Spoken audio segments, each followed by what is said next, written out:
Hello everyone, in today's video we're going to be taking a look at some other features of Novel AI, specifically special symbols that you can use in your story to control a lot of what's going on.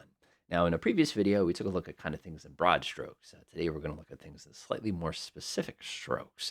Today's model, by the way, we're going to be using Kra here, which is kind of our latest and greatest. Again, this is September 2023. This can change. Module ways, we're going to leave that a no module preset. I'm actually going to switch this over to Stellines because honestly, it's my favorite. Asper's pretty good too, and the CFG ones I've not really had a lot of look with.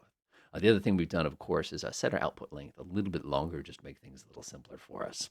So there are a lot of different options we have with special symbols that are built into Novel AI that are supposed to be recognized. For example, if I go ahead and adopt with this a quick little arrow here, you're telling the Novel AI to basically go ahead and know something as being an action of a character or as a player. So, for example, I pick up the blue potion, for example. Now, if I press enter here, it's going to go ahead and kind of run from it. Now, the interesting thing is when you're using arrowing, and if you do not have the text-based adventure mode enabled, it's going to be a little confused as far as what that means. So if we do want to use the arrows, we actually have to come up here and switch the modes first. Now, when we go ahead and engage this, you'll notice that it automatically recognized it and parsed it appropriately for us. Now, the interesting thing is it's just going to kind of run with it. So as you enter the corridor, you are brought face to face with an array of 5 different doors bearing an engraving. And again, it's already running away. So that special arrowing tool, again, if I were to snap out of this mode, you will see that that will automatically eliminate that one itself. The next one we're going to take a look at is asterisking. This is kind of a fun effect if you want to create some kind of a sort of effect. Kaboom! That's the example they give us right inside the documentation there. Kaboom! Now if I press Control-Enter, the sound of the first firework. Notice it recognizes things with asterisks as being sound effects. So if I come in here and I say smack, you'll notice it knows that that is supposed to be a sound effect. Now, there are other things we can do with that as well. I really wish you would take this more seriously. I'll go ahead and punch that one in as well and made the observation. And again, the warning signs have all been the thing. So you basically are adding emphasis to the purposes of that particular line there, which works really, really well. Now, sometimes what's really, really cool too is we also have the ability to go ahead and use things other than quotation marks for a quote. When people usually think of quotes as saying, I am a teacher and this is my first day. We'll go ahead and do one of those kind of things like that. Conventional quotes. Okay, well, we're running away with this right away. Now, if I change these quotes to an asterisk, well, what Novel AI will actually do here is it will automatically assume that I'm supposed to be using my apostrophes for the purposes of anything that is going to be a quote. Now, the interesting thing here, too, is there's actually another option as well, and those will be our lovely little chevrons. Now, the cool thing about chevrons here is it's your inner dialogue. Um, uh, Hello, everyone. How was your summers? I'll put that one in there. And now again, see, you can see this is my inner thought, and this is my outer thought, kind of a thing like that. So if I were to actually take my inner thought and put it on this side, I looked around the room, around the classroom, at the shining faces. Let's go ahead and run that one real quick. Oh my God. Whoa, that's a big class. Let's make that down to our state standard here. Now, notice here that because I triggered this little internal dialogue, it knows to run with this. This didn't actually get said that out loud. This is internally. So you can kind of see that. We'll call them and see if I forgot something. Okay, I wrote my name on the board. My name is Mr. Johnson. Wow, this class is amazing. Now, now notice here that when he says I turn and wrote him like he's from Moscow, who else is from Moscow? Again, an interesting little development here, and I'm just kind of running with it. But as you can see, by adding these little pieces here, this is sort of like the character's inner thoughts that's going to be tied in with that kind of first-person way of thinking of things. I don't use these a lot, but sometimes what you'll see is if you're doing stuff in other languages, this is a great way to kind of tell us what it meant in English if you're, again, depending which direction you're going with the language, but it's a very, very effective way to do things. Who else is from Moscow? So I'm going to leave this all down here because there's a lot of really, really good stuff. We have a nice little kind of piece here. So now we're going to take a look at something called a dingus. When you do these three little asterisks here, you are telling the AI that this is the end of a particular moment in time. This is the end of my chapter here. When you trigger this, it's like saying, okay, let's move on to the next scene. Now, if I just go ahead and send it over there, you can see here that we've gone to a completely different location. We're in my little classroom with my 57 eighth graders. And now, of course, we will jump to a completely different part of the story that's talking about this piece. So we'll go ahead and I'll let that kind of expand. Mr. Smith, well, I have no idea where this story is going, but now I'm kind of curious, kind of a thing like that. So we'll go ahead and do another one. We'll run it again. And you can see that we've actually moved our story along by creating these little breaks. These breaks are excellent because they're going to give you that ability to kind of break these things up if that's what you need. It's also a good way to say that time has passed. Now, if you want to really, really, really win, one of the things you can actually do is you can combine a dingus with a new location. School, scary, school, the basement of the school. We'll do the scary basement of the school. Now watch this. Without telling it anything else, I'm just going to say, here you go. Exactly. Now this will go ahead and pick up from that particular point. Now, unfortunately for us, we didn't give it a lot of details. We're going to have to run this one a few times. It might need a little bit of a push to actually grab that and take us to the next level. But you can already see exactly what that's for. Is that Artyom? Hi, that's the guy from Metro 2033. I remember him. So the next one we're going to do is what they call an asterism. I can never get this one correctly. But if you hold down the control key and right click, you'll have the ability to go ahead and create a few different options. And this guy right down here, our asterism, will terminate the story. So now if I press the enter key, it will go ahead and attempt to generate something brand new for us. Now, the interesting thing here is sometimes it tries to take pieces from what you had before. But I'll say the Corvette slid. I'll just go ahead and keep it nice and easy here. Notice this is a completely different thing, but and this is one of the most powerful things. It will remember the style you created. So the reason this is so useful for us is if we want to use a block of text out of like ChatGPT or something like that, and then terminate it, it will copy the style of the text, even though the story is completely different. And that's a fantastic, fantastic way to actually use the same block of text to define the style and always use that in a completely unrelated story, which is why the asterism is so incredibly useful for as one of our symbols there. The next one we're going to take a look at is a curly brace. The curly brace, by the way, if you're looking for it on the keyboard, find the lovely P key, go one to the right on an English American keyboard, and it's going to bring up this little thing. As you probably saw from our preceding video, this is used for giving the system instructions of things you want it to do. But the cool thing about instructions is a lot of people think instructions have to be written this. Continue the scene as Artyom. I'm never going to spell his name right. Stands up and raps. We could do something like that. And now it says, no, it's not the same thing. But now notice that it didn't quite capture what was going on here. What it tried to do is it just kind of kept going with the story. There's not a lot of instruction here. That's because that basically you're trying to influence the input there. You're not actually instructing it to do that. So if we're actually to come up here and switch this over to instruct mode and go ahead and run this one again, you'll notice he starts to do his little rap here. Now, some people are like, well, that's kind of a pain in the butt. Like, is there a way that I can kind of, I actually was appreciating that rap. Is there a way we can kind of like make that work? We can actually do that, but sometimes you have to kind of push the AI. So after I've said instruct, please go ahead, Artyom suddenly stood. Now if I send the text,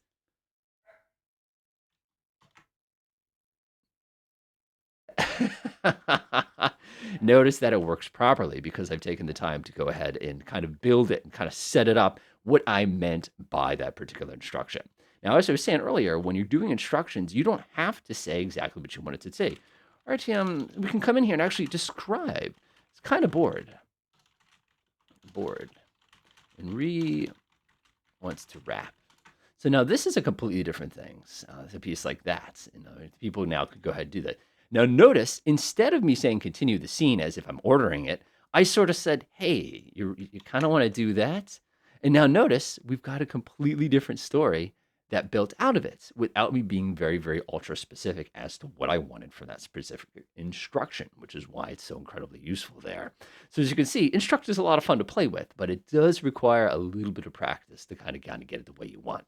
The next thing we're going to take a look at is what they call our lovely spaced brackets. These are these guys. Now, in the early days of novel AI, these brackets were like the best thing in the universe. They basically allowed you to define all sorts of comments and stuff like that. But you have to remember that these have so many purposes. The very, very basic way to think about these brackets is these are the things that I'm telling the AI to remember without explicitly saying out loud.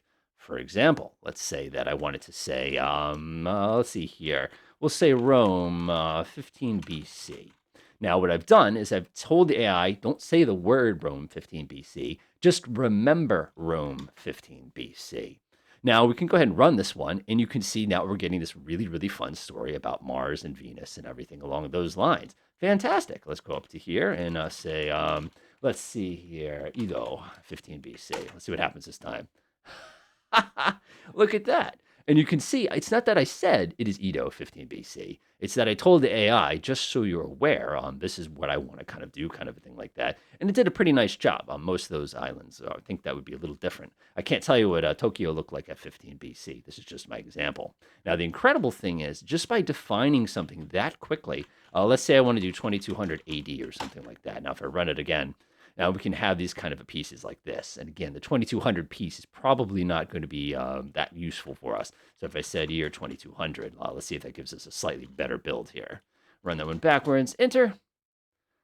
Now it's going to need some help. It's going to struggle a little bit with this one unless it has a direct reference for that. Again, if I did like 1000 BC or, AD 3101 or 40K or something like that, that would do it. Now, the interesting thing, too, is you can actually use this as a way to also define things like what time a particular scene is. So let's say a living room, 1995, and we'll also say it's 1:30 a.m. It's going to need a little bit of help here. Let's see here.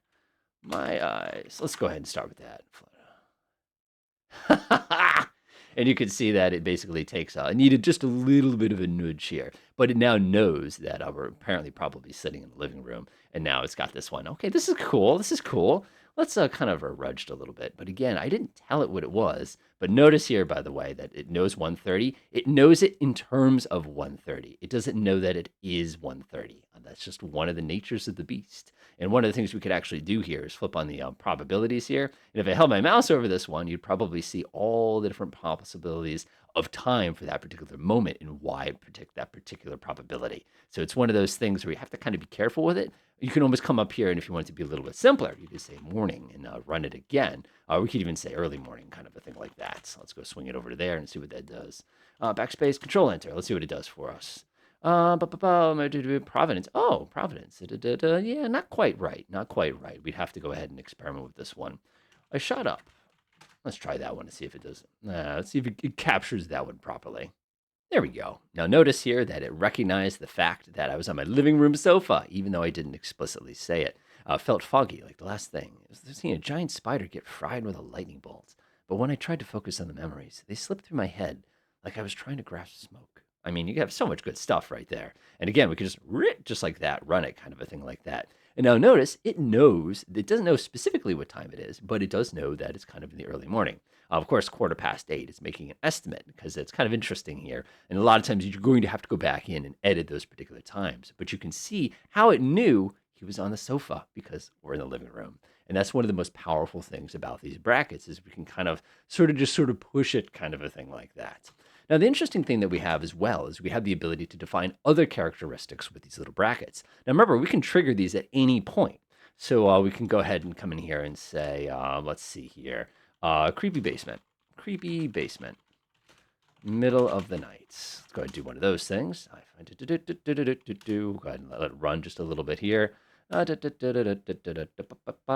see, that one looks pretty good to that. Cool.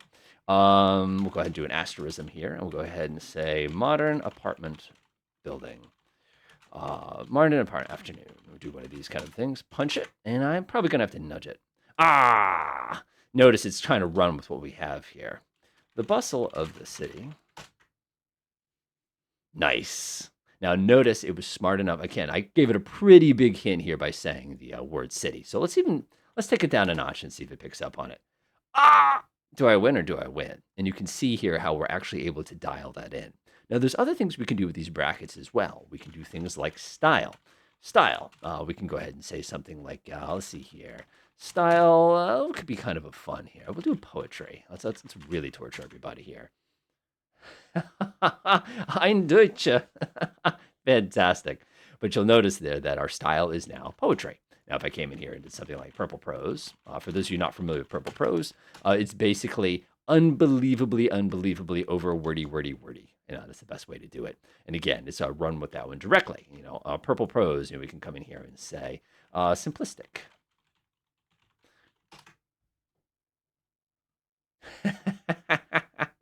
So you can see it's actually struggling a little bit with that one, but that's exactly why. And that's what's so effective about doing these particular styles. Now, one of the things we actually got recently as well is we have this great system where we could actually go ahead and tag something called knowledge. Now, this is a new thing for us, and it's kind of enjoyable because it basically is trying to trick the AI into writing about a specific something. So if I say wrestling in the United States, for example, and then I go ahead and run that, you'll notice it'll actually just start talking about it. So, if I come in here, if you want to be something extremely specific, let's say I want to pick the game Factorio. Look at that. It actually will start to go run around it, even though every single thing in that is completely wrong, except basically this one. It's not RocketWorks. That's a totally different company there. So it's very interesting to see how it knows some things, but it doesn't know other things well. So, if I come in here, video games from the early 1990s, there's not a lot of those. I'm going to go ahead and run this one. 80s classics, 70s to mid 80s. There's some accuracy here. But the interesting thing with these knowledge tags is you can use this to actually combine that with existing things. So if you want a character who's very knowledgeable about something, you can have the knowledge to kind of trigger it, and then you can go ahead and set it. I know a bit about video games. 1990s, she said with a half smile.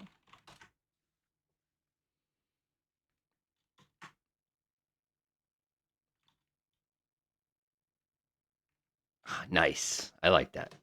And again, it's just such a neat trick that you can use for these particular purposes. Now, there are other things you can do as well as far as these kind of places. You can also use this for chapter titles. Now, if it doesn't know anything about the location, you can definitely have somebody have a little bit of fun with the different titles for your chapters. So let's see here. The discovery of the lifetime. Let's go ahead and call that one right there. Press enter there.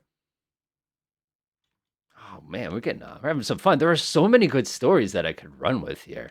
Now notice here, our story just kind of ran with this. A discovery of a lifetime. A discovery of the perfect song.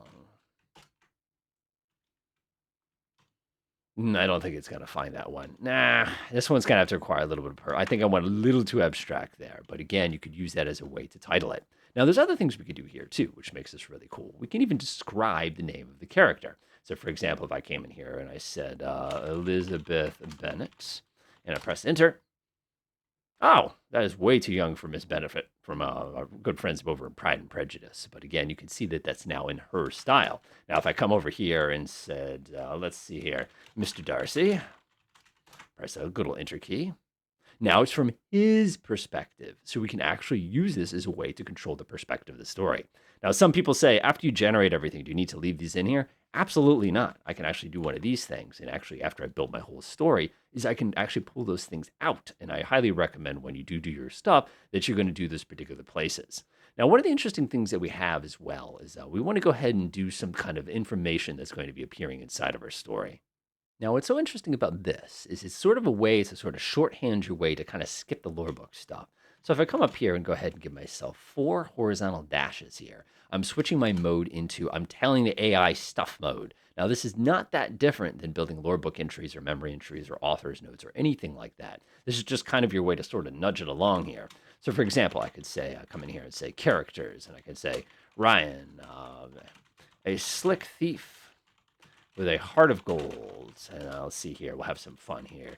Tim, a real estate mogul with aspirations to be a famous musician. And we'll go ahead and throw one more on here. I like to use periods to kind of terminate what I'm saying here.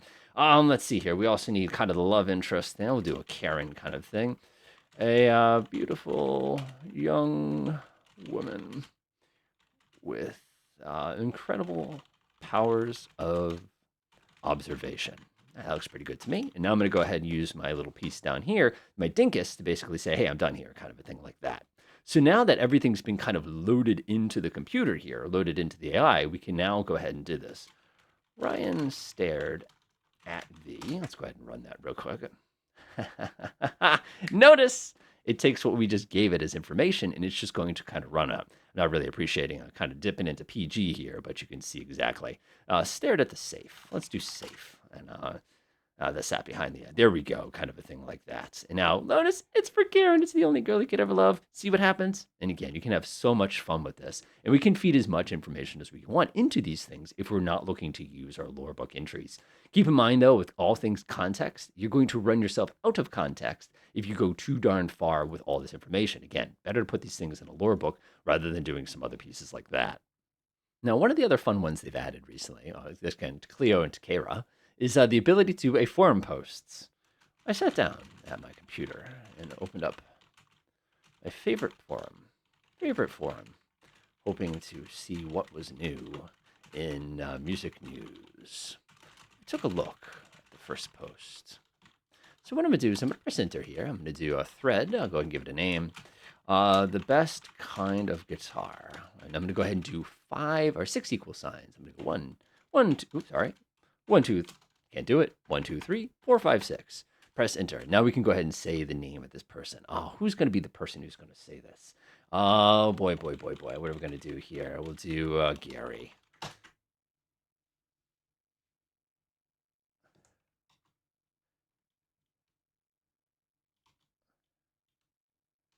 Isn't that awesome? So you can see here that it's actually reading off the individual imaginary forum posts as it goes down, and you can actually see some little characters here.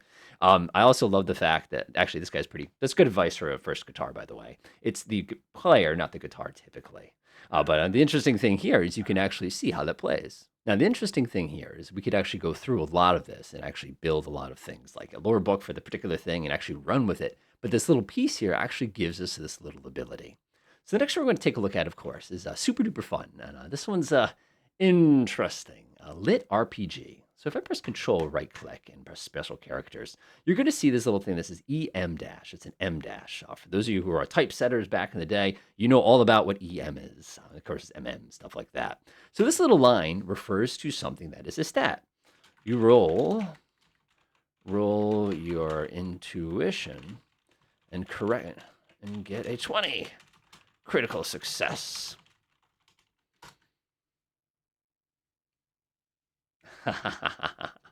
Now, the interesting thing here is this is almost like a little piece that we can go ahead and use for attributes and stuff like that. Now, if you had an intuition score in here, we could actually go ahead and grab that out of a lore book or something like that and actually use it as a way to put this through. So you can see that these are really, really powerful tools. And there's one more tool that we're going to borrow today. Let's see here. Author, AUTHOR. Of course, we're going to do Anne Rice. Title, we've gone over this one before. View to a Kill. And we'll go ahead and say genre. We'll go ahead and say spy. Spy thriller. Fantastic. There we go. Go ahead and let this one go. Of course, it's going to grab on to the one licensed character who's not right. And now notice, we have this whole story that goes on like this. But that is having the ability to comment text out. For those of you who are not sure about this, this is simply a way to cancel out a thing of text. I thought to myself, oh my. Now, let's say I want to get rid of this line. I'm going to go press Control Enter, but I didn't want to leave these two pieces in here. And I also like how we're getting like this kind of like little essay here. This is kind of fun already. Well, let's say I want to get this out of the context, but I don't want to delete the line. You can actually come in front of here and do double hashtag. When you do double hashtag, you are telling the AI, ignore these lines, but don't delete them because it's still something that I want to use. Now, some people will use these as a way to basically block out huge chunks of text so it's not actually relevant for this particular component. I like how this is like a little kind of an essay on this, but it's again, just a fun thing about AI is it's inherently random and it just kind of runs kind of a thing like that. So as we can see, there are so many really, really powerful symbols that you have in here. And the good news is, if you're ever looking for figuring out what they are, you can always visit the documentation. This is one of the coolest things here. But they have this great place, docs.novelai.net/text/special symbols, and they give you even more uses for all these different components. But other than that, enjoy.